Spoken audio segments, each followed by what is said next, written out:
welcome to Chloe Manales Vlog. So karon guys, second time na sa dako na napagkanta guys. Ang puno ani katong I love you mama. Ako guys to, I love you mama.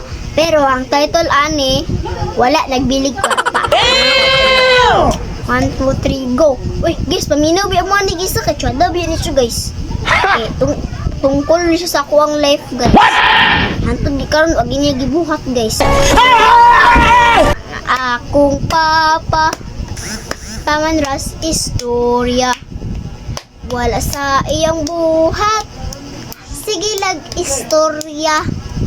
Nag-ingon man siya magbilin siya kwarta. Paglakaw niya wala nagbilin og kwarta. Asang kwarta naa sa iyang bulsa. Ay kuani pag uli ni papa. Sige kog pangita wala na ko nakita. Wala ko kasag-og patay ko ni papa. Unsaon ako mani pagingon niya.